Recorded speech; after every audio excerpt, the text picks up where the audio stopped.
Current affair को, reasoning को और साथियों मैथ्स को। तो सबसे पहले साथियों 20 सवाल हम लोग हिंदी के देख लेते हैं, उसके बाद साथियों जीके वगैरह भी देखेंगे और रीजनिंग भी हम लोग यहाँ पर देखेंगे। चलिए तो साथियों सभी लोग अगर आ चुके हैं तो बहुत अच्छी बात है। पहला सवाल आपकी स्क्रीन पर भी आ चुका है, कह के बिना विचारे किया गया विश्वास, यानी कि बिना विचारे किया गया विश्वास को क्या कहा जाता है? अंधविश्वास कहा जाता है। आंसर आपको ऑप्शन नंबर सी होगा, है ना। अच्छा, जो छिपाने योग्य हो उसके लिए एक शब्द क्या होगा? उसको विश्वस्त कहा जाता है। क्या कहा जाता है साथियों? उसको विश्वस्त कहा जाता है, जो छिपाने योग्य हो। और जो विश्वास करने योग्य हो उसको विश्वसनीय कहा जाता है। ये आप लोग याद रखेंगे।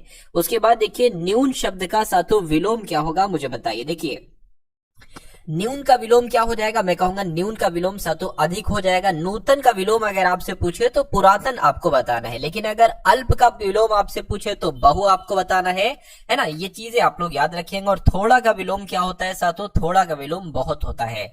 उसके बाद देखिए अगला क्वेश्चन आपकी स्क्रीन पर है, आपसे कहा जा रहा है कि भीड़ बढ़ गई। क्या दर्शक की भीड़ बढ़ गई? यानी कि खाली जगह में आपको बताना है कौन सा शब्द यहाँ पर आएगा। दर्शकों की भीड़ बढ़ गई ये होगा, पाठक की भीड़ बढ़ गई या श्रोता की भीड़ बढ़ गई। मैं कहूंगा यहाँ पर आपका जो शब्द आना चाहिए वो दर्शकों शब्द आना चाहिए। दर्शकों की भीड़ बढ़ गई ये पूरा वाक्य होगा। उसके बाद देखिए अगला क्वेश्चन साथियों आपकी स्क्रीन पर है, आपसे कहा जा रहा है यहाँ पर हरे भरे खेत लहराते हुए अत्यंत सुंदर दिखाई देते हैं, ये होगा, या लहाते हुए या फहराते हुए चमचमाते हुए। तो इस खाली जगह में मेरे हिसाब से साथियों जो शब्द आना चाहिए वो लहलहाते हुए आना चाहिए। हरे भरे खेत लहलहाते हुए अत्यंत सुंदर दिखाई देते हैं, जिनका आंसर ऑप्शन नंबर बी है, तो बिल्कुल करेक्ट है। उसके बाद देखिए साथियों अगले नंबर का सवाल आपके स्क्रीन पर है, कह रहे कि वर्तनी की दृष्टि से कौन सा शब्द शुद्ध है, मुझे बताइए। तो देखिए अगर हम बात करते हैं आतिशबाजी, ये तो आतिशबाजी लिखा हुआ, होता सही शब्द क्या है? आतिशबाजी। ऐतिहासिक यहाँ पर साथियों बिल्कुल सही लिखा हुआ, ये अत्याक्षरी लिखा हुआ, होता है अंताक्षरी। तो कुल मिला के इसमें से शुद्ध शब्द की अगर बात करें तो ऑप्शन नंबर डी वाला आपका बिल्कुल शुद्ध शब्द होगा। उसके बाद देखिए आरोह का साथियों विलोम आपसे यहाँ पर पूछा जा रहा है। तो देखिए अगर बात करते हैं आरोह का विलोम क्या हो जाएगा, तो मैं कहूंगा अवरोह हो जाएगा। आरोह का विलोम अवरोह और अवरोह का विलोम क्या हो जाएगा साथियों? आरोह हो जाएगा। अच्छा, विरह का विलोम की अगर बात करें तो विरह का विलोम पता क्या होता है? मिलन होता है साथियों, है ना। और अगले सवाल की अगर बात करें कि अगला सवाल साथियों आपकी स्क्रीन पर क्या है, आपसे कहा जा रहा है कि हाथ पैर मारना, इसका मतलब क्या होता है? इसका मतलब आपसे पूछा जा रहा है कि छीना झपटी करना या तैराकी करना, लड़ाई करना या प्रयत्न करना, मुझे बताइए।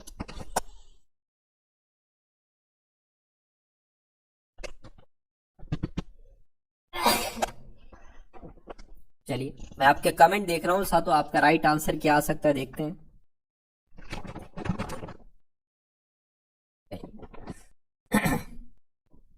तो हाथ पैर मारना, कोशिश करना, प्रयत्न करना आंसर का। जिसकी गहराई का पता ना लग सके उसके लिए एक शब्द क्या होगा?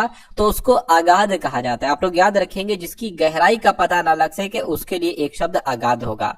नेक्स्ट नंबर का क्वेश्चन है, यहां पर खाली जगह है, कह रही कि मैंने 1 वर्ष तक उनकी प्रतीक्षा की या करी या निहारी या देखी। तो यहां पर क्या आएगा साथियों? की शब्द आ जाएगा, यानी कि मैंने 1 वर्ष तक उनकी प्रतीक्षा की।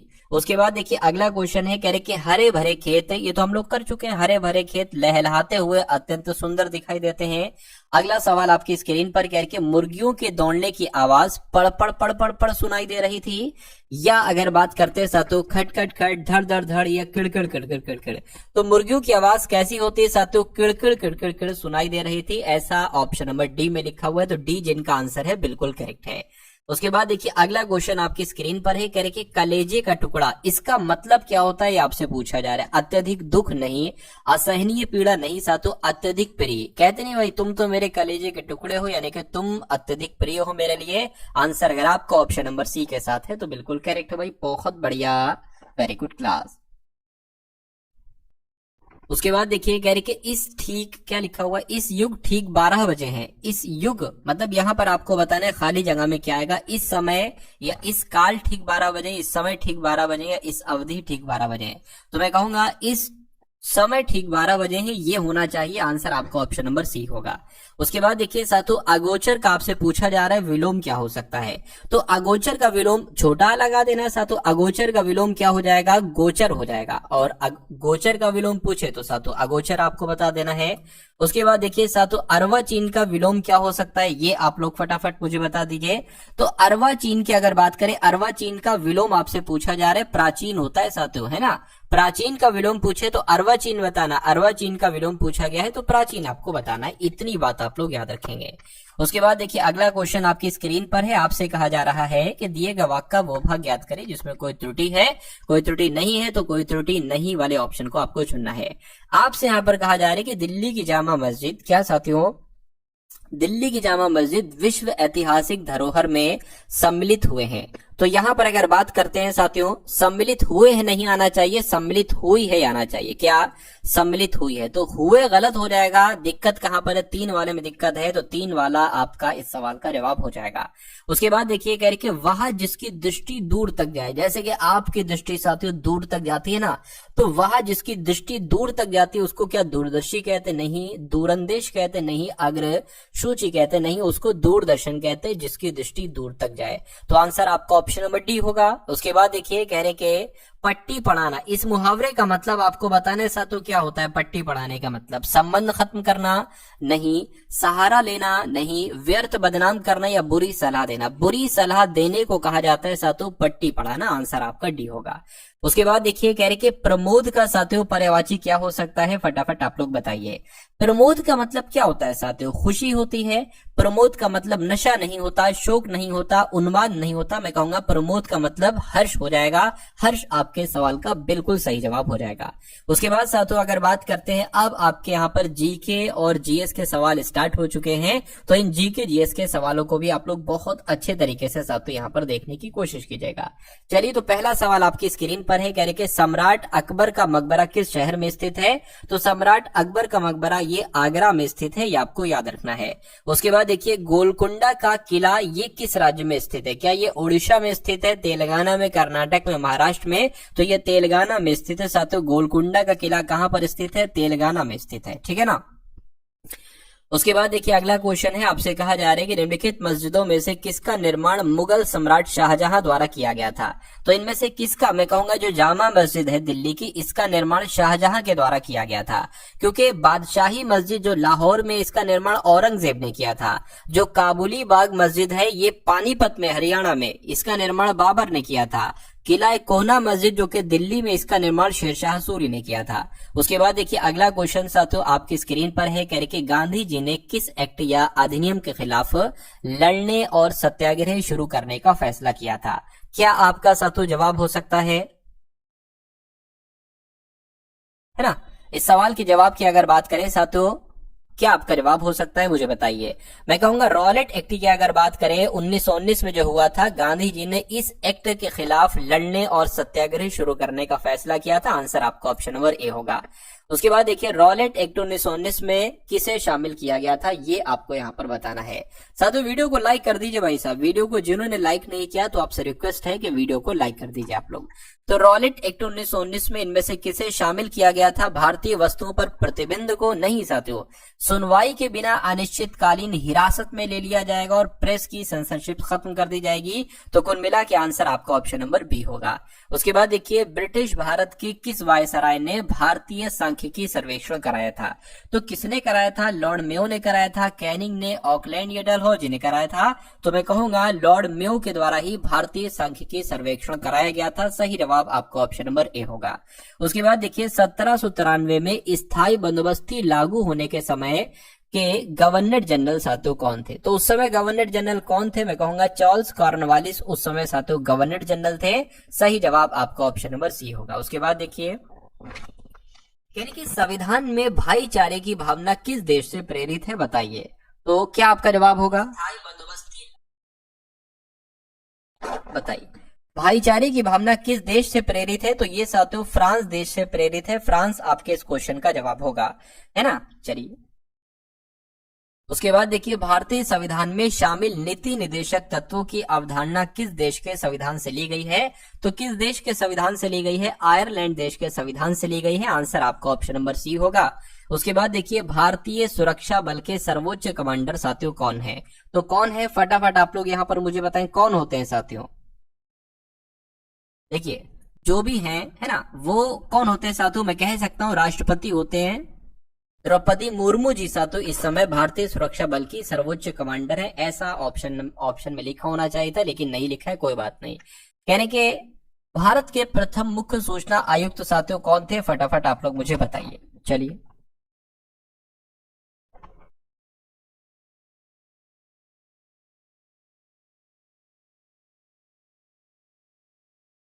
क्या आपका देखिए भारत के प्रथम मुख्य सूचना आयुक्त कौन थे? अगर आपका जवाब ऑप्शन नंबर ए के साथ है तो आपका जवाब यहाँ पर बिल्कुल सही हो जाएगा, यानी कि सुकुमार सिन्हा भारत के प्रथम मुख्य सूचना आयुक्त थे। राज्य चुनाव आयुक्त की नियुक्ति किसके द्वारा साथियों की जाती है, ये आपसे पूछा जा रहा है, बताइए।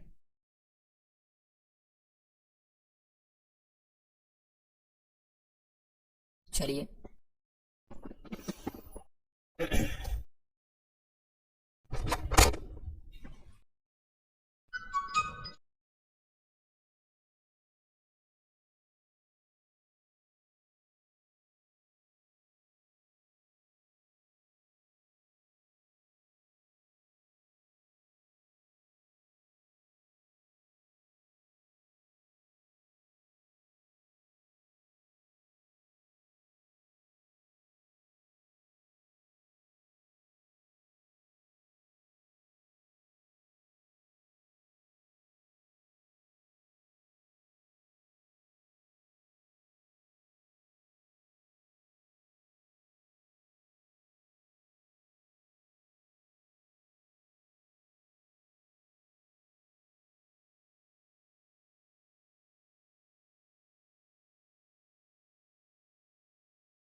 हेलो हेलो,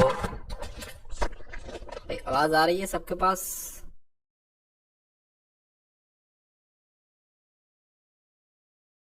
हम्म, क्या कुछ दिक्कत हो गई है? एक सेकंड रुकिए। चलिए तो इस सवाल के जवाब की अगर बात करें, इस सवाल का जवाब साथियों क्या होगा? राज्य चुनाव आयुक्त की नियुक्ति कौन करते हैं? देखिए सब कुछ सही चल रहा है, मुझे ऐसा लग रहा है कोई दिक्कत लग रही है।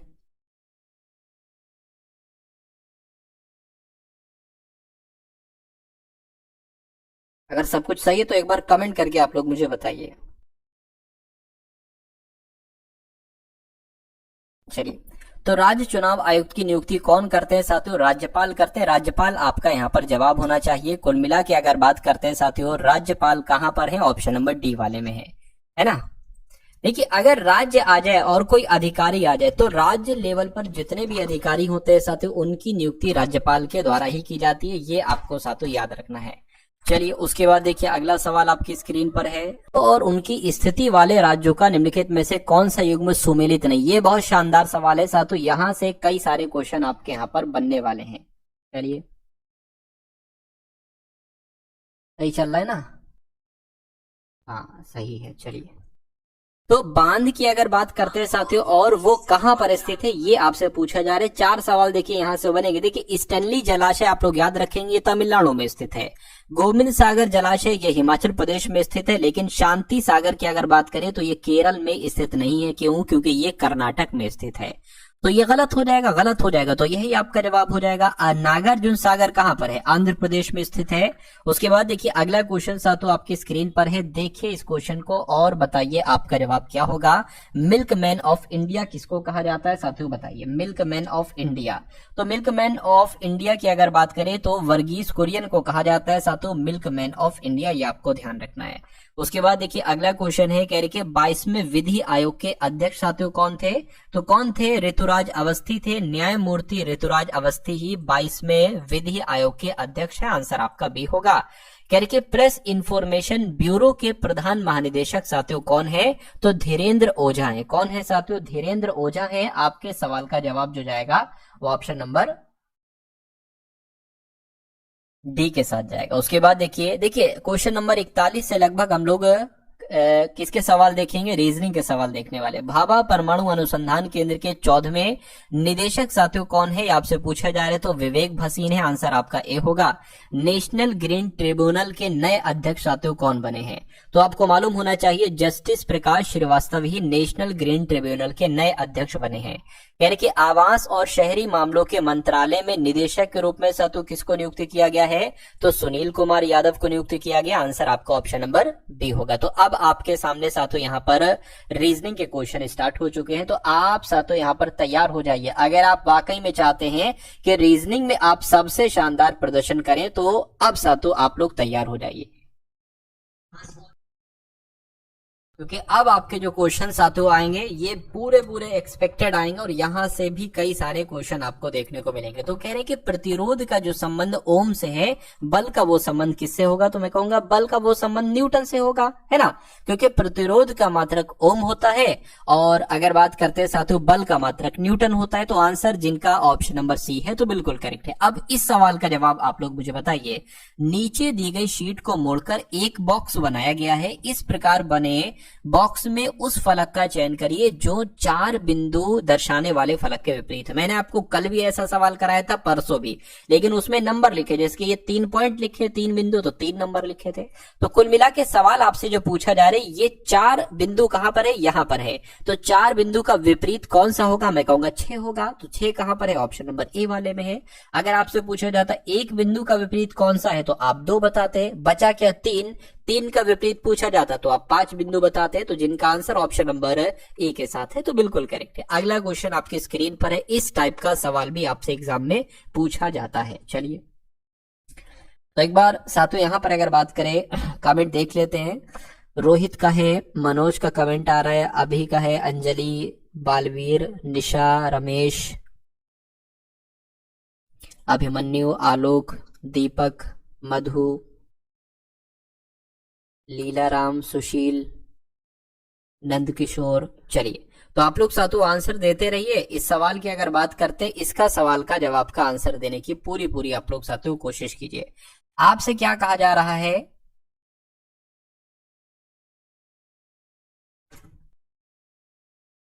देखिए इसमें आपको इंग्लिश डिक्शनरी के अकॉर्डिंग बताना है ना।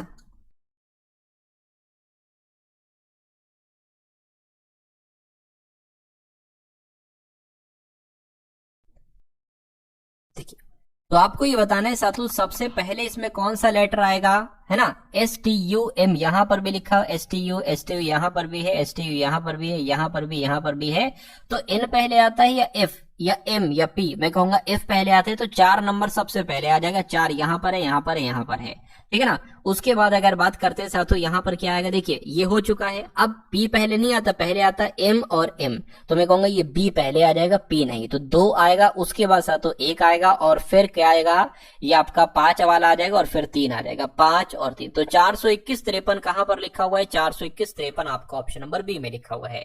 उसके बाद देखिए अगले नंबर का क्वेश्चन है, कह रहे कि SO खाली जगह TAS खाली जगह ATA खाली जगह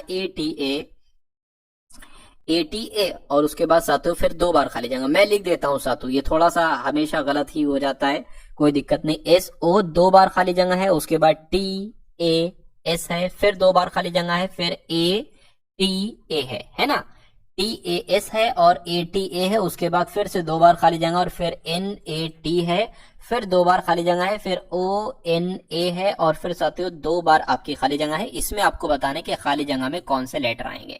सबसे पहले इनको काउंट करिए, 1 2 3 4 5 6 7 8 9 10 11 12 13 14 15 16 17 18 19 20 21 22 23 24, तो 24 है साथियों, ठीक है ना। तो मेरे हिसाब से साथियों जब 24 है तो 6 का पेयर बनना चाहिए। तो 1 2 3 4 5 6 ये अलग, 1 2 3 4 5 6 ये अलग, 1 2 3 4 5 6 ये अलग, 1 2 3 4 5 6 ये अलग। आप देखोगे अंत में TA आ रहा है, TA यहां पर है, TA यहां पर है, तो TA यहां पर भी कर लीजिए, T है A बना लीजिए, है ना। यहां पर अगर बात कर, यहां पर भी TA कर लीजिए, TA यहां पर हो गया। आप देखोगे अंत में क्या आ रहा है, अंत में आ रहा है साथियों ONATA, तो O नहीं है, ONTA हो गया, यहाँ पर ओ एन लिख लिया, ONTONATA हो गया। यहाँ पर अगर बात करें साथियों, क्या ओ लिखा हुआ है, एन लिख लीजिए, और साथियों क्या लिख लीजिए, ए लिख लीजिए। तो अच्छा ये तो सोनाटा लिखा हुआ है, सोनाटा सोनाटा, तो सोनाटा और फिर साथियों सोनाटा। अब आपको ये देखना है आपने अपने पेन से क्या क्या लिखा है। आपने एन लिखा है, आपने ए लिखा है, देखिए आपने ओ लिखा है, आपने एन लिखा है, फिर आपने एस ओ लिखा है, और फिर आपने ए एस लिखा है, फिर आपने टी ए लिखा है। ये कौन से ऑप्शन में लिखा है, बस इतना आपको देखना है साथियों। NAONSOASTA ये ऑप्शन नंबर सी में लिखा हुआ है, तो ऑप्शन नंबर सी जिनका आंसर है उनका आंसर सही होगा। तो सी तो बहुत कम लोगों का आ रहा है भाई साहब, है ना, सी आना चाहिए। खैर अगला सवाल आपकी स्क्रीन पर कह रहे हैं 7 है, 11 है, उसके बाद सातों 16 है, उसके बाद आपका 22 है, और फिर एक खाली जगह है, और फिर आपको 37 लाना है, उसके बाद 46 लाना है। तो यहां पर अगर सातों हम लोग बात करें, देखिए यहां पर अगर हम लोग सातों बात करें 7 से 11 कैसे बना है, सबसे पहला सवाल ये बनता है। तो भाई साहब 4 जोड़ दो, यहां पर कितना जोड़ दो, यहां पर 5 जोड़ दो, यहां पर कितना जोड़ दो, 6 जोड़ दो, यहां पर कितना जोड़ दो, 37 से 46 हुआ है तो 9 जोड़ा है। अच्छा फिर यहां पर 7 जुड़ा होगा, और यहां से यहां तक 8 जुड़ा होगा। देखिए 4 5 6 7 8 9 हो गया है। तो 22 और 7 कितना होता है, मैं कहूंगा 29 होता है। क्या 29 ऑप्शन में है, मैं कहूंगा बिल्कुल है, ऑप्शन नंबर ए वाले में है। तो जिनका आंसर ऑप्शन नंबर ए के साथ है तो बिल्कुल करेक्ट है। साथों आप एक चीज सोच लीजिए कि आपको मुझसे पहले अपना आंसर देना है। अगर आप वाकई में इस एग्जाम को क्रैक करना चाहते हैं और आपके अंदर जज्बा है, आप चाहते हैं कि इस एग्जाम को हर हालत में क्रैक करें, तो जितने भी सवाल मैं आपको करवा रहा हूं उनसे पहले, मुझसे पहले आपको आंसर देना है। अब जैसे कि ये सवाल है, अगर आपके पास कॉपी पेन नहीं है तो कॉपी पेन ले लीजिए, क्या दिक्कत है, इतना तो कर सकते हैं भाई साहब सिलेक्शन के लिए। चलिए तो कह रहे कि राजपाल और रामपाल 2 भाई। अच्छा इस सवाल में जैसा जैसा कहा जाता है ना, वैसा वैसा साथों हम करते जाते हैं।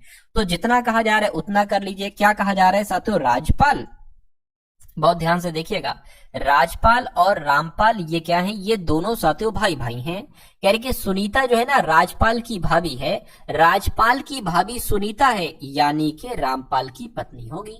सुनीता कौन होगी साथियों, सुनीता जो होंगी वो रामपाल की पत्नी होगी। अरे भाई तभी तो हो पाएगा ये, राजपाल की भाभी तभी तो हो पाएंगी। उसके बाद कह रही है रघुवीर सुनीता के पिता हैं।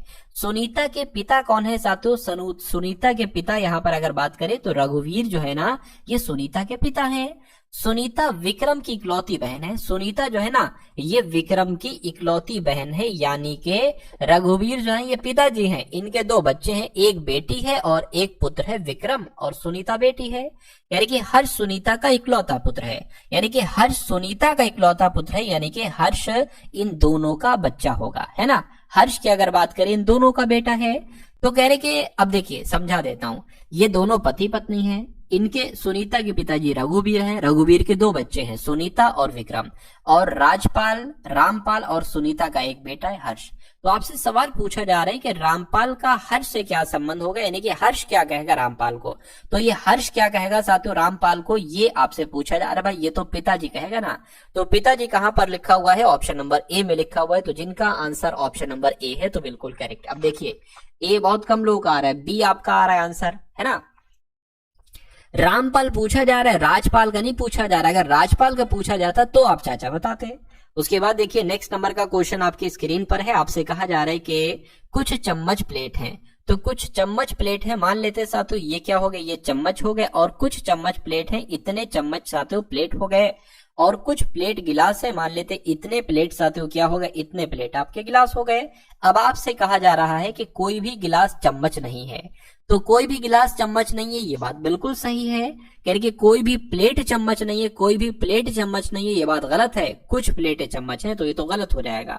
कुछ गिलास चम्मच है, कुछ गिलास चम्मच है। अच्छा यहां पर कोई भी गिलास चम्मच नहीं है, कोई भी गिलास चम्मच नहीं, यहां पर कह रहे हैं कि कोई भी गिलास चम्मच नहीं है, और कह रहे हैं कुछ गिलास चम्मच है। तो भाई इसमें से कोई एक ही तो सही होगा, या तो कोई भी गिलास चम्मच नहीं होगा, या फिर तीसरा वाला, कुछ गिलास चम्मच हैं, ये सही होगा। तो कभी भी अगर ऐसी कंडीशन आ जाए तो आप क्या करेंगे, क्या या तो ये या ये सही होगा। तो ऐसा कहां पर लिखा हुआ, या तो निष्कर्ष 1 या निष्कर्ष 3 सही है, ऐसा ऑप्शन नंबर सी में लिखा हुआ है। तो जिनका आंसर ऑप्शन नंबर सी के साथ है, तो मैं कहूंगा आंसर आपका बिल्कुल करेक्ट है। उसके बाद देखिए अगला क्वेश्चन आपकी स्क्रीन पर, आपको बताना है कि इसमें से सबसे अलग कौन सा है, फटाफट बताइए। देखिए यहां पर अगर बात करें, है ना, एल आपको प्लेस वैल्यू याद रखना है, जैसे कि एल 12 पर है, एम 13 पर है, डब्ल्यू 23 पर है, यू 21 पर है ना। उसके बाद साथों पी आपका 16 पर है, क्यू 17 पर है, जेड आपका 26 पर होता है, वाई आपका 25 पर होता है, जे 10 पर होता है, के 11 पर होता है, यू 21 पर होता है, एस आपका 19 पर होता है, डी 4 पर, ई 5 पर, एम 15 पर, साथों एम 13 पर होता है। इतनी बात क्लियर है। अब देखिए साथियों, यहां पर अगर बात करें कौन सा सबसे अलग है, देखिए 4 से 5 हुआ है, यानी कि 1 बड़ा है यहां पर, और यहां पर तो पूरा पूरा 10 बढ़ गया, और यहां पर सातों 2 माइनस हो गया, ठीक है। अच्छा यहां पर भी 1 बड़ा है, और यहां पर फिर से 10 बढ़ गया, और यहां पर फिर 2 माइनस हो गया, यानी कि जो लॉजिक इसमें है वही लॉजिक इसमें है।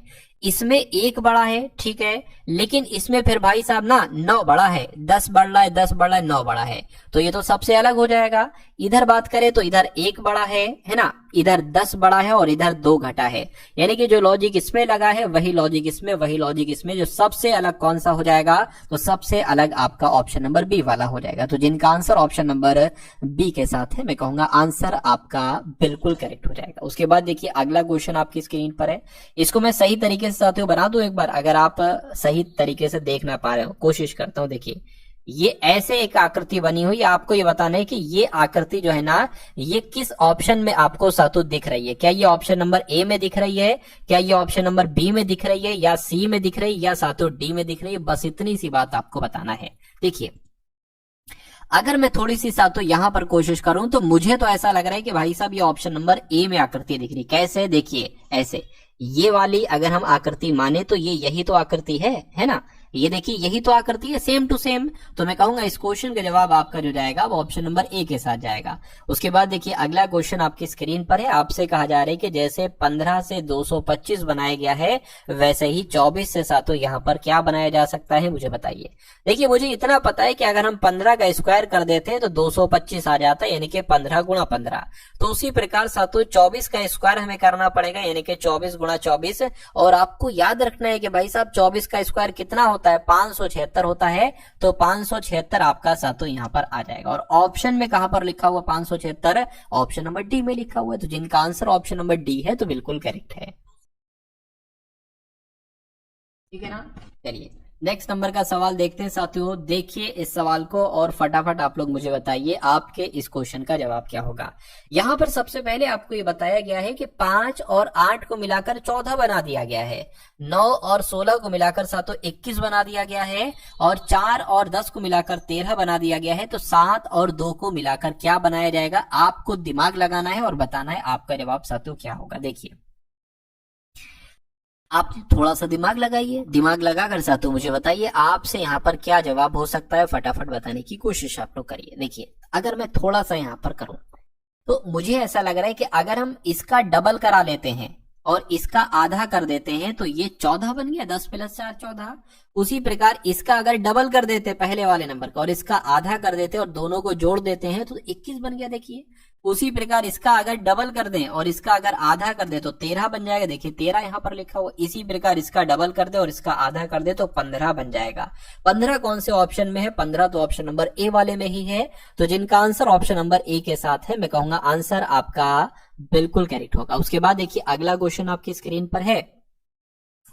देखिए इस क्वेश्चन को और बताइए आपके सवाल का जवाब आपका क्या होगा। प्रियंका चौधरी, अरुण है, पंकज है, ऐशा है, अभिमन्यु है, उसके अलावा कई और शेर हैं, शीतू है, नंद किशोर है ना। चलिए तो अब इस सवाल की अगर बात करें, देखिए मैं तो आपसे यही कहूंगा कि कभी भी अगर ऐसा सवाल आ जाए कि n का अर्थ है गुणा, t का अर्थ क्या है साथों माइनस, m का अर्थ क्या है भाग, और a का अर्थ क्या होगा साथों, a का अर्थ यहाँ पर हो सकता हो बराबर हो, और r का अर्थ क्या है साथों यहाँ पर प्लस है, ठीक है ना। तो आपसे कहा जा रहा है कि निम्नलिखित में से कौन सा समीकरण तार्किक रूप से सही होगा। कभी भी अगर ऐसा सवाल आ जाए तो आपको देखना है कि ये तो भाई ऑप्शन से होगा, तो कभी भी अगर ऐसा हो तो आप ऑप्शन नंबर डी से ट्राई करेंगे, पहले डी फिर सी फिर बी फिर ए। तो ऑप्शन नंबर डी से हम ट्राई करते हैं कि भाई साहब 36 है, और फिर क्या देखिए 36 है, 18 है, 36 है ना, 36 है, 18 है, 36 है, और उसके बाद 18 36 है, 18 36 और 7 54 है। अभी आपकी सवाल समझ में आ जाएगा, अगर अभी समझ में नहीं आया है तो ये सवाल समझ में आ जाएगा। अच्छा यहाँ पर देखिए एम है, और एम का मतलब क्या होता है, एम का मतलब होता है सातों भाग, यानी कि यहाँ पर भाग आ जाएगा, ठीक है कोई दिक्कत नहीं। यहाँ पर एन है, एन का मतलब सातों क्या है, गुणा है, तो यहाँ पर सातों गुणा आ जाएगा, क्या दिक्कत है, कोई दिक्कत नहीं।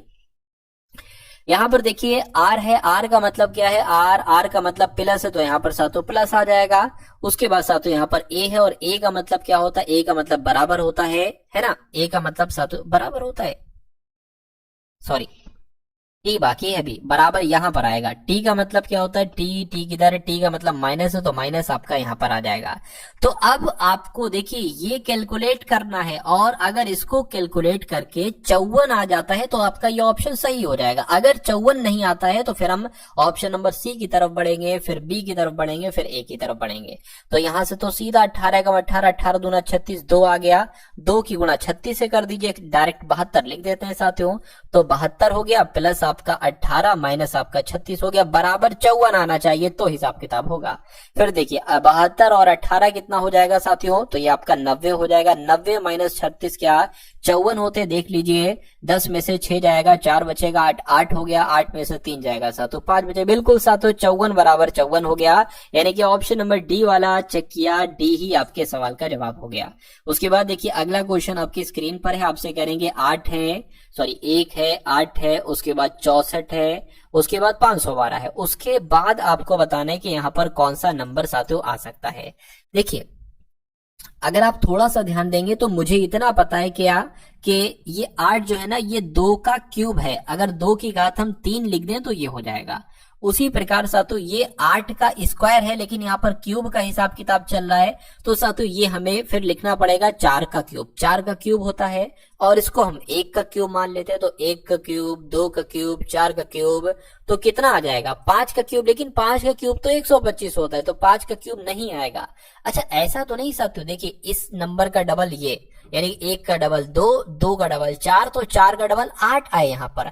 और 8 का क्यूब कितना होता है, बिल्कुल सही साथियों 8 का क्यूब तो 512 होता है, यानी कि 8 गुणा 8 गुणा 8 कितना होता है, 512 होता है, ठीक है ना। चलिए तो अब 8 का डबल आ जाएगा, 8 का डबल कितना होता है 16 होता है, और 16 का क्यूब कितना होता है साथियों, 16 का क्यूब होता है 4096, यानी कि 16 गुणा 16 गुणा 16 कितना होता है साथियों 4096 होता है। तो 4096 हमें ऑप्शन नंबर बी में दिख रहा है, तो बी आपके इस क्वेश्चन का बिल्कुल करेक्ट आंसर होगा। उसके बाद देखिए साथियों अगले नंबर का क्वेश्चन आपकी स्क्रीन पर है, देखिए इस क्वेश्चन को और बताइए आपका जवाब यहाँ पर क्या हो सकता है। चलिए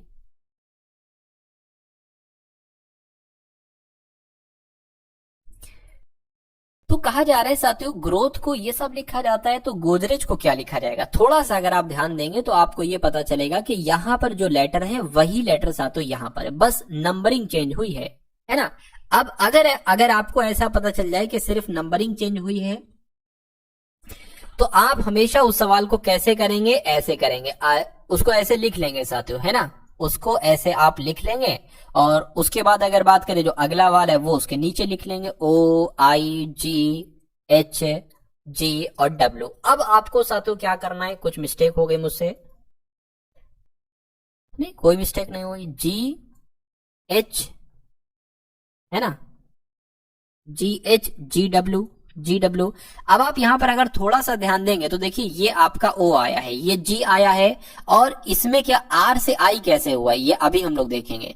W का W इधर आ गया, H का इधर आ गया, T का G हो गया। देखिए अपोजिट लेटर होते हैं, जैसे A का अपोजिट Z हो जाएगा, B का अपोजिट Y हो जाएगा, C का अपोजिट X हो जाएगा, उसी प्रकार R का अपोजिट क्या होता है I, और अगर बात करते हैं T का अपोजिट क्या होता है साथियों G, तो ये वही है T का अपोजिट G और R का अपोजिट I। यानी कि अब आपको बात समझ में आ गई। अब गोदरेज को साथियों तो हम बहुत आराम से लिख सकते हैं GODREJ,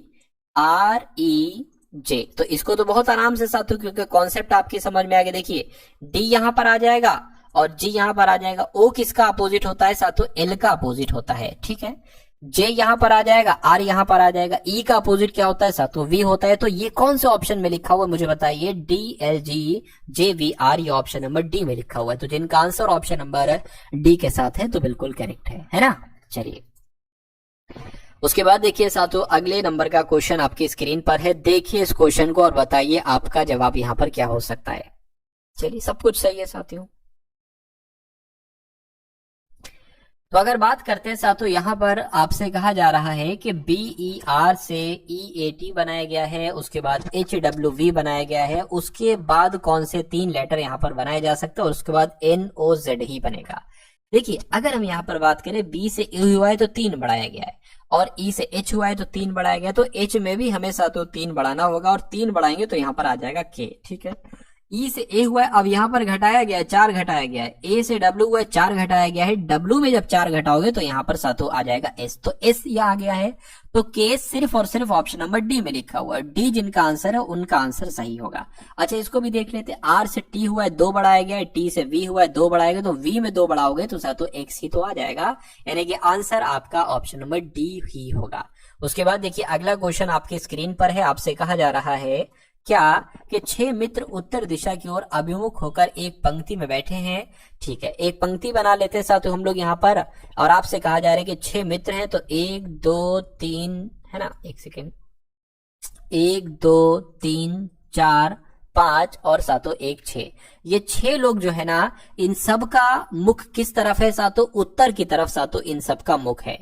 अब उसके बाद कह रहे हैं कि मेहर पश्चिमी छोर पर बैठी है, तो भाई साहब ये पूर्वी छोर हो जाएगा, है ना, और ये आपका साथियों पश्चिमी छोर हो जाएगा, यानी कि मेहर पश्चिमी छोर पर बैठी है तो मेहर यहां पर बैठी होगी, यानी कि निधि केवल सिया के बाईं ओर बैठी है। अब देखिए इसका मतलब आप समझिए कि निधि केवल सिया के बाईं ओर बैठी है, इसका मतलब क्या होगा कि निधि केवल सिया के बाईं ओर बैठी है और किसी के बाईं ओर नहीं बैठी है, तो निधि यहां पर बैठी होंगी, है ना, और सिया यहां पर बैठी होंगी, तभी तो हो सकता है कि निधि केवल सिया के एक सेकेंड, सॉरी उल्टा हो गया, यानी कि क्या कहा जा रहा है कि निधि जो है ना केवल सिया के बाईं ओर बैठी है, तो साथियों सिया यहां पर आएंगी फिर, है ना, निधि नहीं सिया, और निधि फिर यहां पर आ जाएंगी, तभी तो हो पाएगा कि निधि केवल सिया के बाईं ओर बैठी, किसी और के बाईं ओर नहीं। उसके बाद कहने कि अंश और निधि के बीच 2 व्यक्ति हैं, तो निधि और अंश के बीच, तो अंश यहां पर आ जाएगा। देखिए अंश और निधि के बीच 2 व्यक्ति है, 1 व्यक्ति 2 व्यक्ति, ठीक है। कहने कि गौरव जो है मेहर के बीच में एक व्यक्ति बैठा है, गौरव और मेहर, मेहर ये हो गया, गौरव यहां पर आ जाएगा, तो देखिए गौरव और मेहर के बीच एक व्यक्ति बैठा है, ठीक है। यानी कि रक्षित अंश के दाईं ओर बैठा है, तो रक्षित जो है ना अंश के दाईं ओर बैठा है, तो रक्षित अंश के दाईं ओर, देखिए यही खाली जगह बची है तो रक्षित यहीं पर ही बैठेगा। तो कह रहे कि पूर्व से तीसरे स्थान पर कौन है, पूर्व ये होता है 1 2 3, तीसरे स्थान पर पूर्व से कौन है, रक्षित है, और रक्षित कहां पर है, ऑप्शन नंबर ए वाले में है। तो जिनका आंसर ऑप्शन नंबर ए है तो बिल्कुल करेक्ट है ना। चलिए तो सभी लोग आंसर दे रहे हैं भाई साहब, चलिए अच्छी बात है। अब उसके बाद देख लीजिए साथियों, अब अगला सवाल आपके स्क्रीन पर है, आपसे कहा जा रहा है कि 1 वर्ष की शुरुआत में एक शहर की जनसंख्या कितनी थी, 8,50,000 थी, यानी कि 8.5 लाख एक शहर की जनसंख्या थी। उसके बाद कहा जा रहा है कि पहले वर्ष में जनसंख्या में 12/1000 की दर से वृद्धि हुई, 12/1000 की वृद्धि हुई, इसका मतलब क्या होता है अभी मैं आपको बताऊंगा। कह रहे कि अगले वर्ष 1% की दर में जनसंख्या में मतलब कमी आ गई, तो 2 वर्ष के अंत में जनसंख्या कितनी होगी ये आपसे पूछा जा रहा है। देखिए अगर बात करते हैं साथियों, यहां पर अगर बात करें 1 वर्ष में शुरुआत में शहर की जनसंख्या कितनी थी साथियों, 8,50,000 थी, तो 8,50,000 हमने लिख लिया। यानी कि 12/1000 की दर से वृद्धि होती है, 12/1000 की वृद्धि दर होती है साथियों, तो 1012 आ जाएगा, 1012% हम लिखेंगे, है ना। 1000 आया है तो साथियों 100 नहीं लिखेंगे, अब 1000 लिखेंगे। उसके बाद कहने 1% की कमी हो जाती है तो 99% यहां पर आ जाएगा। इसको आपको कैलकुलेट करना है और इसको कैलकुलेट करके आपका आंसर बहुत आराम से आ जाएगा, यानी कि जो होगा वो आपका आंसर ही कहलाएगा। देखिए 1 2 3 4 0 यहां पर है, और 1 2 3 और 1 4 0 आपका यहां पर हो जाएंगे। 5 से अगर कटते 5 दूना 10 आ जाएगा, इसको अगर कट करते तो 17 आ जाएगा। 2 से अगर इसको सातों कट कर ले तो 2 पंजे 10, 0 2 छंग आपका 12 हो गया। यानी कि अब आपके सामने 17 गुणा 506 गुणा 99 आ चुका है। तो इसको आप लोग कैलकुलेट करा लीजिए साथियों। कैलकुलेटर का इस्तेमाल तो अभी आप लोग नहीं ले सकते, लेकिन मैं तो ले सकता हूं साथियों। देखिए इसको कराना कोई कठिन बात थोड़ी ना है साथियों। 17 गुणा 506 गुणा 99 कितना हो जाएगा? 8,51,598 हो जाएगा। और ऐसा कहां पर लिखा हुआ? ऐसा ऑप्शन नंबर सी में लिखा हुआ है ना। चलिए उसके बाद देखिए अगले नंबर का क्वेश्चन आपकी स्क्रीन पर है। देखिए इस क्वेश्चन को और बताइए आपका जवाब यहां पर क्या हो सकता है। देखिए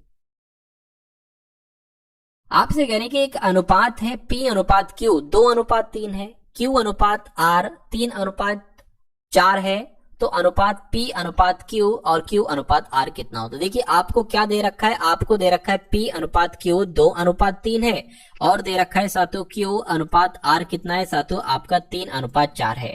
अगर मैं आपसे पूछूं, सवाल में ये पूछा जाता, क्या पूछा जाता कि P अनुपात Q अनुपात R कितना होता, और यही ही पूछा गया है। बस जो Q का निकलेगा वो हम 2 बार साथियों यहां पर लिख देंगे। तो कभी भी अगर आपको P अनुपात Q और Q अनुपात R दे रखा है, यानी कि ये वाला जो है ये सेम दे रखा हो, तो आपको उल्टा n बनाना है और आपको क्या कर देना है? 2 की गुणा 3 से करेंगे तो ये P निकलेगा, यानी कि 2 3 6, 3 की गुणा 3 से करेंगे 3 3 9, ये Q निकला है, और 3 चौक 12 ये R निकला है। तो कुल मिला के पूछा जा रहा है P अनुपात Q, क्या P अनुपात Q और अनुपात Q प्लस R। तो PQ कितना है? देखिए भाई साहब PQ तो 6 और 9 कितना हो जाएगा? 15 हो जाएगा। तो 15 ये आ जाएगा। और Q और R की अगर बात करें, Q और R ये है साथ, तो कितना है ये आपका? ये 21 है, तो 21 आ जाएगा। इसको अनुपात में निकाल लीजिए। 3 से कट करते 3 पंजे 15, 3 7 21, यानी कि 5:7 आपके इस क्वेश्चन का बिल्कुल सही जवाब होगा। तो जिनका आंसर ऑप्शन नंबर साथियों ए के साथ है, मैं कहूंगा उनका आंसर बिल्कुल करेक्ट होगा। उसके बाद देखिए अगला क्वेश्चन आपकी स्क्रीन पर है। देखिए इस क्वेश्चन को और बताइए आपका जवाब यहां पर क्या होगा। चलिए थोड़ा सा दिमाग लगाइए साथ और बता दीजिए।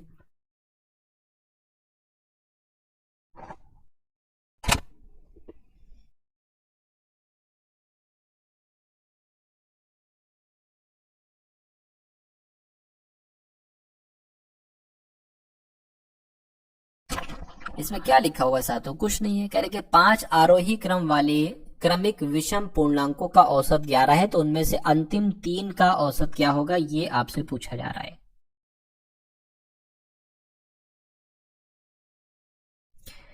तो यहां पर अगर बात करते हैं साथियों, हम लोग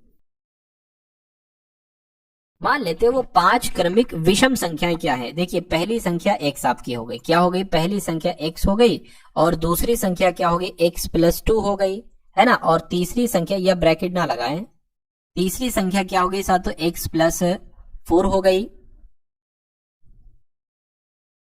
हाँ। और चौथी संख्या x + 6 होगी, और फिर साथियों क्या हो गई? x + 8 हो गई। क्योंकि यहां पर कह रहे हैं साथियों 5 आरोही क्रम वाली विषम संख्याएं हैं, तो इनका औसत कितना दे रखा है? इनका औसत साथियों 11 दे रखा है। तो आपको क्या करना पड़ेगा? इनको जोड़ दीजिए, इनको जोड़कर और जितने नंबर हैं उससे साथियों इसको भाग करा दीजिए। कितने हैं? 5 है, तो 5 से भाग करा दीजिए, तो जाकर 11 निकलेगा।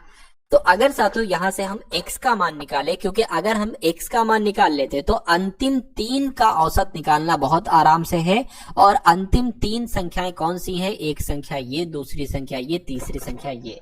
तो कितने x हैं साथियों? 1 2 3 4 5, 5 x यहां पर हैं। नंबर्स को जोड़ लीजिए, 2 4 6 6 6 12 8 20 20 हो जाएगा। बराबर क्या है? बटे में साथियों 5 है और बराबर 11 है। तो एक काम करिए, ये 5 जो है ना, ये 11 में साथियों गुणा इसकी हो जाएगी। तो 5x प्लस आपका 20 हो जाएगा, बराबर आपका 55 हो गया इधर।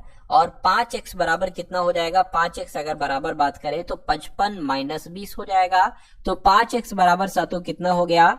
55 में से जाएगा 20 तो 35 बचेगा। x बराबर कितना आ जाएगा? 35 बटे 5 आ जाएगा। x बराबर साथियों 7 आपका आ जाएगा। तो अब तो बहुत आराम से साथियों आप निकाल सकते हैं, है ना। देखिए x बराबर 7 है, 7 4 11 हो गया, ठीक है। x प्लस 6, x कितना है? 7 है, तो कितना हो जाएगा? 13 हो गया।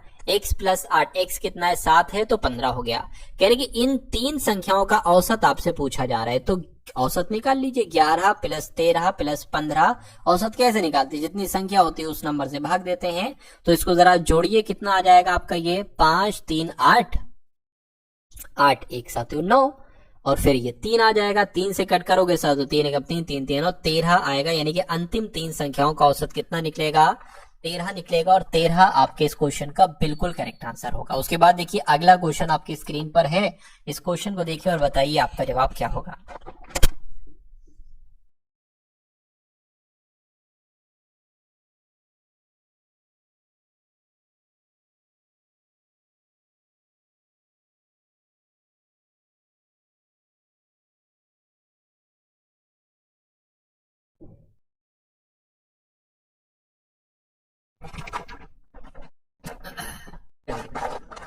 तो अगला क्वेश्चन आपकी स्क्रीन पर आ चुका है। आपसे कहा जा रहा है कि एक व्यक्ति को एक वस्तु 7281 रुपए में बेचने पर 100% की, 100 नहीं 10 होगा भाई साहब, एक सेकेंड।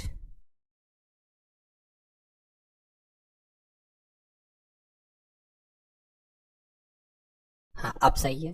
तो एक व्यक्ति को एक वस्तु 7281 में बेचने पर 10% की हानि होती है। 10% का लाभ प्राप्त करने के लिए इस वस्तु को कितने रुपए में साथियों बेचना चाहिए। तो अगर वो वस्तु 7281 रुपए में बिकती है तो 10% की हानि होती है, यानी कि उसको 90% में बेचा जाता है। तो 90% की वैल्यू 7281 है करके 10% के लाभ से अगर बेचा जाना चाहिए, यानी कि 110% में उसको बेचा जाना चाहिए, तो कितने रुपए की वो बिकेगी। तो 110% की वैल्यू निकाल लीजिए, 90 नीचे आ जाएगा तो ये 1% की वैल्यू आ जाएगी, 110 से गुणा कर दीजिए, 110 की वैल्यू आ जाएगी। 0 से 0 कैंसिल हो जाएगा, 9 8 72, 0 9 81, तो 809 की गुणा 11 से कर लीजिए। तो कैसे हो जाएगा, 809 और 809 हो गया, 9 आ गया, 9 आ गया, 8 आ गया, 8 आ गया। तो कुल मिला के अगर 10% का लाभ आपको चाहिए तो 8899 रुपए की वो वस्तु आपको बेचना चाहिए। और ऐसा कहां पर है, ऐसा आपका ऑप्शन नंबर बी में लिखा हुआ है। उसके बाद देखिए अगला सवाल आपकी स्क्रीन पर है, इस सवाल को देखिए साथियों और आप लोग बताइए आपका जवाब क्या हो सकता है। चलिए आपसे कहा जा रहा है साथियों यहां पर कि यानी कि वो छोटी से छोटी संख्या मुझे बताइए जिसे 1014 में जोड़ने पर ऐसी संख्या प्राप्त हो जिसे 3 4 5 6 से विभाजित करने पर कोई शेषफल प्राप्त ना हो। तो कभी भी अगर ऐसा सवाल आपके सामने आ जाए कि वो छोटी से छोटी संख्या बताइए जिसे हम 1014 में जोड़ दें तो फिर वो 3 से पूरी तरीके से विभाजित हो जाए, कोई शेषफल ना बचे, तो फिर 4 से पूरी तरीके से विभाजित हो जाए, 5 से 6 से। तो अगर ऐसा सवाल आ जाए तो ये जो नंबर्स आपके सामने होते हैं 3 4 5 6 जैसे यहाँ पर हैं, तो इसका आपको एलसीएम निकालना होता है। क्या निकालना होता है, एलसीएम निकालना होता है। तो निकाल लीजिए, 2 से कट करेंगे 2 दूना 4, 5 से 3 आ जाएगा, 2 से एक बार कट होगा, फिर 3 से कट होगा, 3 एकम 3 और 3 एकम 3, फिर एक बार साथ तो 5 से कट होगा, तो 2 दूना 4, 4 3 12, 12 5 60, यानी कि एलसीएम सातु कितना निकला है, 60 निकला है। ठीक है, एलसीएम कितना निकल आया है सातों, 60 निकल आया। अब इस 60 की भाग आपको 1014 से करानी होगी, है ना। 60 की भाग 1014 से हम लोग यहाँ पर करा लेते हैं। तो अगर बात करते, देखिए ये तो एक बार में कटेगा, 60 यहाँ पर आ जाएगा, यहाँ पर कितना आ जाएगा सातों, 41 आ जाएगा, ये 4 भी सातों हम ले लेते हैं। और 60 चौक कितने होते हैं, 240 कितने होते हैं साथियों, 60 की गुणा हम किससे कराएंगे, मतलब इतना आ जाए, 6 से कराएं साथियों, 6 छंग 36, 360 हो जाएगा। तो कुल मिला के अगर बात करें यहाँ पर 360 आ गया। अब कितना बचा साथियों, देखिए जरा, है ना। अगर हम 7 से गुणा करें तो कितना आता है, 420 आ जाएगा, जो कि ज्यादा हो जाएगा, है ना।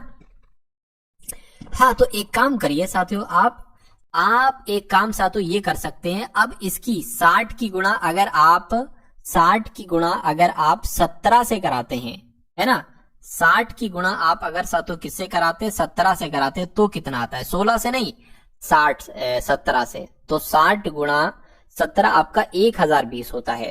तो अगर साथियों 1020 यहां पर आ जाए तो क्या होगा, तो ये संख्या 3 से पूरी विभाजित हो जाएगी, 4 से विभाजित हो जाएगी, 5 से और 6 से पूरी तरीके से विभाजित हो जाएगी।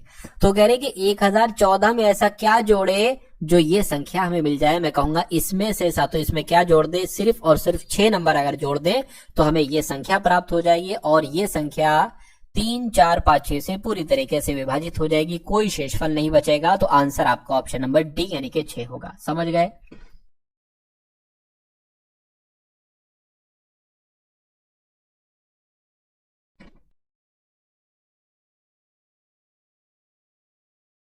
क्वेश्चन नंबर 16 में भाई 62वां क्वेश्चन चल रहा है, ये 16 क्यों बोल रहे हैं आप? पहली बात तो क्वेश्चन नंबर 16 में विषम संख्या, अच्छा पिछले वाले में, इससे पहले वाले में ये रहा भाई। अगर देखिए विषम पूर्णांक आते हैं तो आप ऐसे ही करेंगे। आप जो कह रहे हो कि विषम संख्या 3, 5, 7 होता है सर, आप 2, 4, 6, 8 नहीं होता है क्या? तो देखिए जैसे अगर मान लीजिए सवाल ऐसे ही आता है और विषम पूर्णांकों की बात चलेगी तो आप ऐसे जोड़ेंगे, पहली संख्या x, दूसरी संख्या x+2, तीसरी संख्या x+4, है ना? ये आपको सातों करना पड़ेगा। चलिए उसके बाद देखिए अगला क्वेश्चन है, ये सवाल तो हो चुका है, 6 इसका आंसर आ गया है। नेक्स्ट नंबर का क्वेश्चन आपकी स्क्रीन पर है, देखिए इस क्वेश्चन को और बताइए आपका जवाब क्या होगा।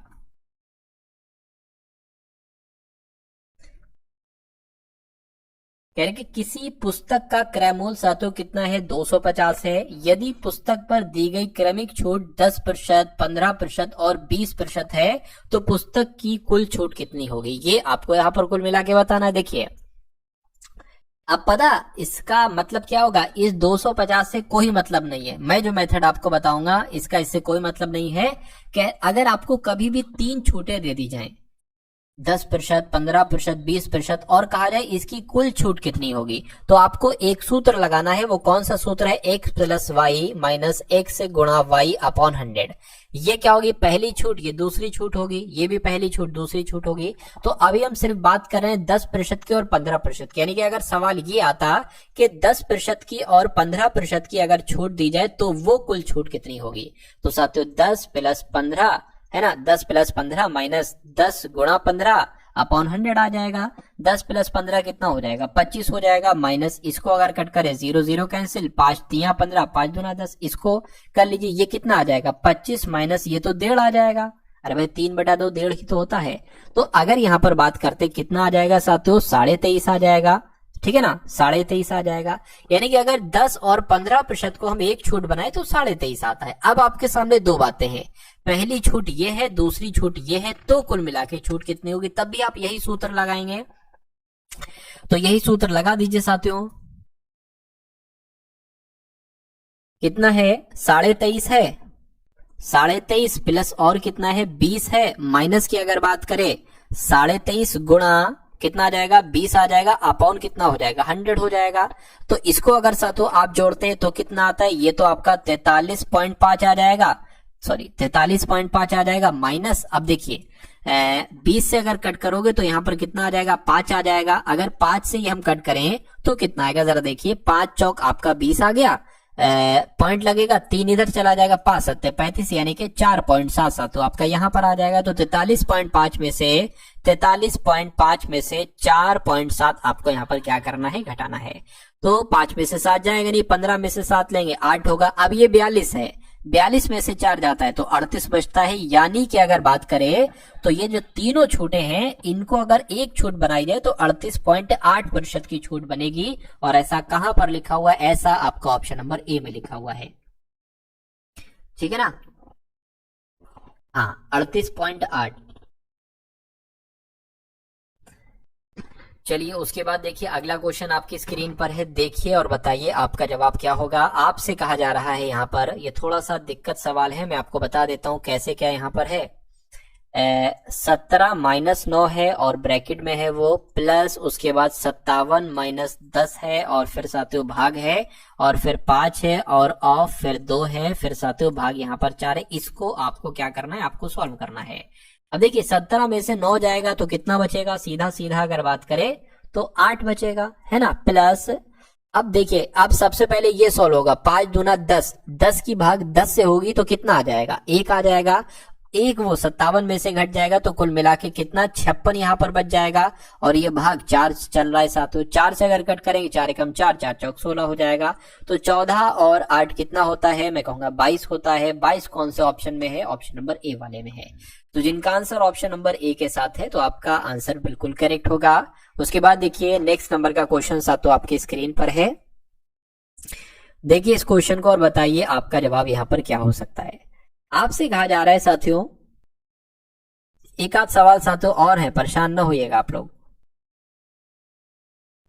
आपसे कहा जा रहा है कि 18,527 की धनराशि ए और बी और सी के बीच इस प्रकार विभाजित की जाती है कि ए और बी के हिस्सों का अनुपात 4:7 है। यानी कि ए और बी की अगर बात करें तो 4:7 है। उसी प्रकार अगर हम बी और सी के हिस्सों की बात करें तो 5:7 है। तो ए का हिस्सा पूछा जा रहा है। सबसे पहले आपको पता क्या निकालना होगा, सबसे पहले आपको ए अनुपात बी अनुपात सी निकालना होगा। और ये तरीका मैंने कैसे आपको बताया था, 4:7 उसके नीचे 5/5 लिखो। तो क्या अगर बात करें कैसे निकालेंगे अनुपात बी अनुपात सी, 4:7 और 5:6। देखिए 4 पंजे 20, ये 20 ए आ जाएगा। 5 सत्ते 35, ये आपका बी आ जाएगा।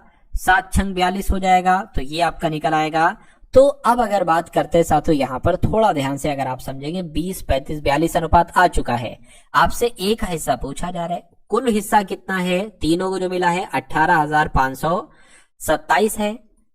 एक हिस्सा कितना है, 20 है, तो 20 यहाँ पर लिख दोगे। नीचे क्या लिखोगे, नीचे तीनों का हिस्सा में लिखोगे, यानी कि 20 प्लस 35 प्लस 42। तो इसको जोड़ लीजिए आप, 2 5 7 हो जाएगा, 7 लिख दिया। और फिर 4 3 7 8 9 9 यहाँ पर आ जाएगा। इसको आपको सातों कैलकुलेट करना है और बताना है आपका जवाब यहाँ पर क्या हो सकता है। तो कैलकुलेट करा लीजिए सातों आप लोग यहाँ पर।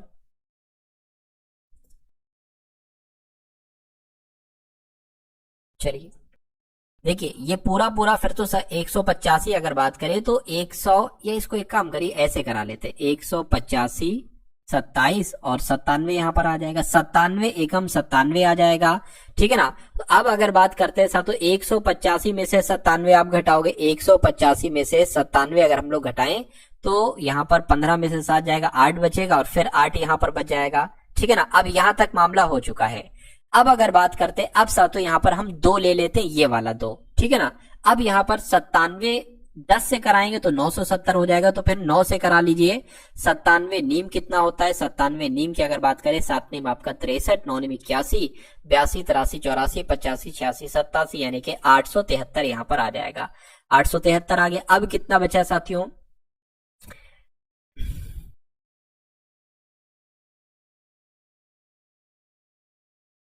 9 बचेगा, 9 आ गया और ये जो 7 है वही आ गया, तो 97 कम 97 हो जाएगा।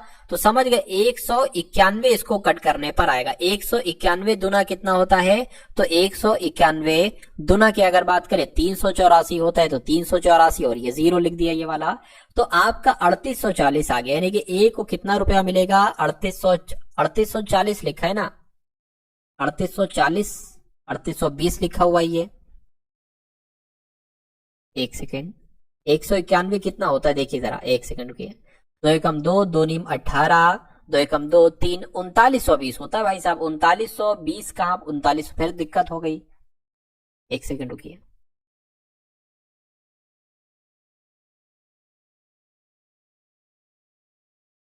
कुछ मिस्टेक तो साथों नहीं हो रही है, एक बार देख लेता हूं मैं। 18 है ना, 18,527, 18,527 के अगर हम भाग कराते हैं 97 से तो 191 आएगा, ठीक है। 191 की गुणा साथियों 2 से, यानी कि 20 से कराइए। 191 की गुणा साथियों 20 से अगर कराते हैं तो 3820 आता है। 3820 कहां पर लिखा है भाई साहब, ऑप्शन नंबर ए में लिखा हुआ है। जल्दबाजी में थोड़ी सी गलती हो गई। चलिए उसके बाद देखिए अगला क्वेश्चन आपकी स्क्रीन पर है। इस सवाल को देखिए और बताइए जवाब क्या होगा। आकाश कुमार कह रहे हैं सर मेरी समझ में नहीं आ रहा है, क्या करें जो समझ में आ जाए। अच्छा अब आप क्वेश्चन नंबर बताइए, फिर मैं आपको बताता हूँ क्या चीज समझ में नहीं है, और वो भी आप लिखिएगा, है ना। डिटेल से थोड़ा सा बताइए लिखकर कि क्या चीज आपकी समझ में नहीं आई है। चलिए तब तक हम लोग अगले नंबर का क्वेश्चन देखते हैं। कह रहे कि एक धनराशि है ABCD 5:2:4:3 के अनुपात में बांटी गई है। कह रही कि ए को डी से 1,000 रुपए अधिक मिले हैं, तो सी को कितने रुपए मिले हैं। अब यहाँ पर 4 लोग हैं, ए बी सी और डी, ठीक है ना, इनको कुछ रुपए मिले हैं। अगर बात करते हैं, अगर ए को मिले हैं 5 रुपए, तो बी को मिले हैं 2 रुपए, सी को मिले हैं 4 रुपए, है ना, तो डी को कितने मिले हैं, सी को 3 रुपए मिले हैं।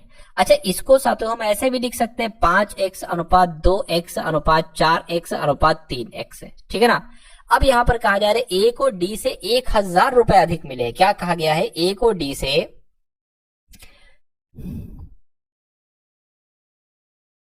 ए को डी से 1,000 अधिक मिले हैं, ए को डी से 1,000 अधिक मिले हैं। तो यहां पर तो मुझे लग रहा है कि 5x है या 3x है, इसको सिर्फ और सिर्फ 2x अधिक मिले हैं। तो 2x की वैल्यू जो होगी वो 1,000 होगी, तो x की वैल्यू क्या हो जाएगी, 1,000/2 हो जाएगी। x की वैल्यू की अगर बात करें 500 आ जाएगी। यानी कि अगर तो c को कितने रुपए मिले, c को 4x मिले, तो x की वैल्यू 500 है, 4x की वैल्यू कितनी हो जाएगी साथियों, 2,000 हो जाएगी। तो 2,000 आपके सवाल का बिल्कुल करेक्ट आंसर हो जाएगा, और जिनका आंसर ऑप्शन नंबर ए है तो बिल्कुल करेक्ट है। चलिए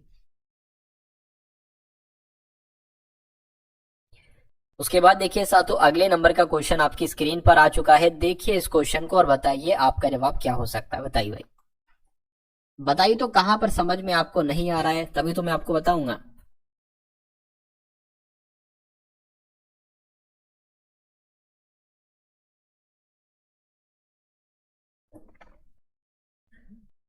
मैक्सिमम बच्चों की तो समझ में आ रहा है, कुछ लोग हैं तो मैं दोबारा से समझा दूंगा, क्या दिक्कत है। देखिए इस सवाल की अगर बात करें कि वो छोटी से छोटी संख्या ज्ञात कीजिए जिसमें 2497 जोड़ने पर योगफल 6, 4, 3 से पूरी तरीके से सातों विभाजित हो जाता है।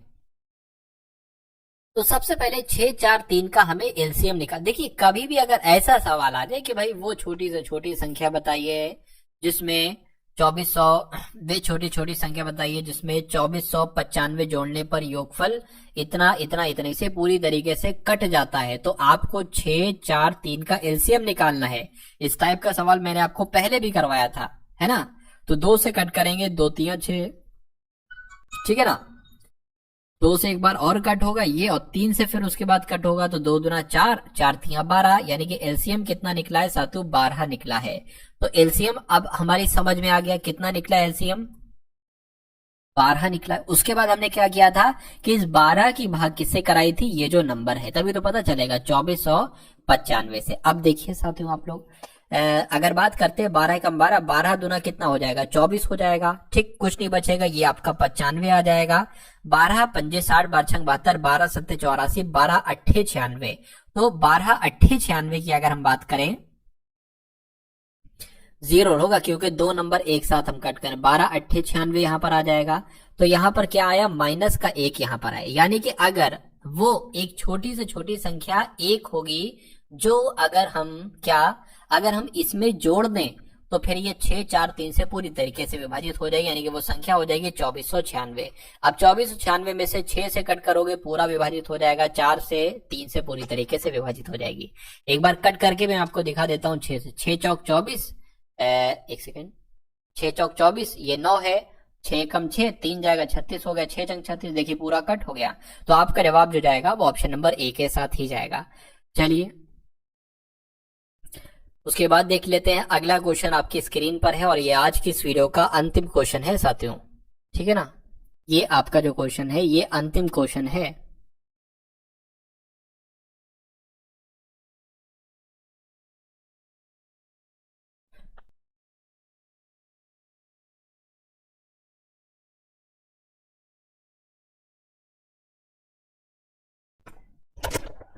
सर मेरा सीमेंट नहीं आ रहा है क्या, समंट, समंट क्या मतलब होता है, समझ लिखो यार। समझ में नहीं आ रहा तो चलो मान सकते हैं सीमेंट लिखा है आपने। देखिए उसके बाद देखिए अगले नंबर का क्वेश्चन है, ये भी थोड़ा सही नहीं लिखा है, तो इसको मैं यहाँ पर सही तरीके से एक बार लिख देता हूं आपके सामने। देखिए सबसे पहले 2 है, भाग है, 1/5 है, उसके बाद ऑफ है। उसके बाद ब्रैकेट के अंदर साथियों 4 प्लस 4 है और फिर साथियों भाग है और फिर ब्रैकेट बंद है, उसके बाद प्लस है, उसके बाद ब्रैकेट के अंदर 1/2 है, फिर भाग है, फिर 25/4 है और फिर -4 है। तो इसको आपको क्या करना है, कैलकुलेट करना है, सॉल्व करना है सिंप्लीफिकेशन का साथियों ये क्वेश्चन है और ये अंतिम क्वेश्चन है। देखिए सबसे पहले अगर बात करें जो ब्रैकेट के अंदर है उसको आप सॉल्व कर लीजिए। भाग है 4/2 तो 2 एकम 2, 2 दूना 4, 2 आ जाएगा इसकी जगह पर।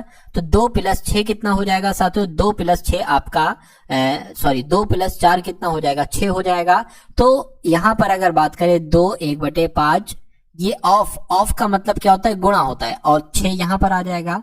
तो देखा जाए तो 6 एकम 6 हो जाएगा। तो एक काम करिए साथियों 5 के ऊपर 6 ले आइए, ये आपका 6 हो गया, एक सेकेंड, ये 6 हो गया, ये 5 हो गया। अब ये इतना पूरा कैलकुलेट हो चुका है साथियों, ठीक है ना। उसके बाद अगर बात करते हैं ब्रैकेट के अंदर क्या है साथियों, ब्रैकेट के अंदर आपका है 1/2 है, इसको साथियों गुणा कर लीजिए और ये पलट लीजिए, 25/4 की जगह 4 यहाँ पर 25 हो जाएगा, 4/25 हो गया, माइनस आपका 4 हो गया। 2 से कट करेंगे 2 आ जाएगा, यानी कि कुल मिला के अगर बात करें क्या आ गया, 2/25 आ गया, माइनस का 4 आ गया और बटे 1 मान लेते हैं साथियों। इसको अब आप कैलकुलेट कर लीजिए कितना आ जाएगा साथियों, यहाँ पर 2 एकम 2 माइनस 25 चौक 100 हो गया, बटे 25 हो गया कि ये कितना आ गया साथियों, ये आपका माइनस का 98/25 आ गया। अब देखिए इधर क्या मामला चल रहा है, इधर अगर बात करें तो साथियों 2 और भाग को गुणा में बदल लो, 6/5 की जगह 5/6 कर लो, इसको कट करेंगे तो 3 आ जाएगा, यानी कि 5/3 आ गया। तो यहां पर आ जाएगा साथियों 5/3, ये प्लस का है ये माइनस का है, तो फाइनली माइनस ही साथियों यहां पर आएगा। इतनी बात क्लियर है, तो ये माइनस आ गया। उसके बाद अगली चीज हम लोग यहां पर देखते हैं, 25 पंजे कितना हो जाएगा, 125 हो जाएगा, 98 तिया कितना हो जाएगा, 3 अट्ठे आपका 24 हो जाएगा, ठीक है ना, और 3 नीम 27 हो जाएगा, 29 आ जाएगा कुल मिला के, और बटे कितना आ जाएगा, 25 पंजे 25 तिया 75 हो जाएगा। 294 में से 125 को घटा दीजिए, तो 294 में से 125 को यहाँ पर घटाए तो 14 में से 5 जाएगा, क्योंकि 4 में से 5 जा नहीं सकता है तो इसलिए हासिल लेंगे। ये चीजें भी मुझे बताना पड़ेंगी आपको, बताइए 14 में से 5 जाएगा, 9 बचेगा, ये 28 हो गया है। अब अगर बात करते साथों 28, यानी कि अब आपको बताना है 28 में से अगर 12 घटेगा, तो 28 में से अगर 12 घटेगा तो 16 बचेगा, तो ये 169 आ जाएगा। यानी कि 294 में से 125 घटेगा तो 169 बचेगा और 75 नीचे आएगा। चूंकि बड़ी संख्या में माइनस लगा है तो यहां पर भी माइनस आ जाएगा। तो माइनस का 169/25 कहां पर लिखा हुआ है, ऑप्शन नंबर डी में लिखा हुआ है। तो जिनका आंसर ऑप्शन नंबर डी के साथ है तो बिल्कुल करेक्ट है। सर रीजनिंग एक क्लास और हिंदी एक क्लास चाहिए इंपॉर्टेंट क्वेश्चन का। अब मुझे ये बताइए, अगर मैं आपको चारों विषय एक क्लास में करा देता हूं तो कोई दिक्कत है? अब मान लीजिए आप आए, आपने रीजनिंग की क्लास ली है ना, फिर थोड़ी देर बाद मैं हिंदी की क्लास लूं, आप नहीं ले पाए, फिर दिक्कत हो जाएगी। तो अगर एक क्लास में मैं आपको हिंदी के 20 question, GK GS current affair के 20 क्वेश्चन, रीजनिंग के कुछ क्वेश्चन, मैथ के क्वेश्चन करा देता हूं तो मैं क्या कुछ गलत कर रहा हूं? बताइए।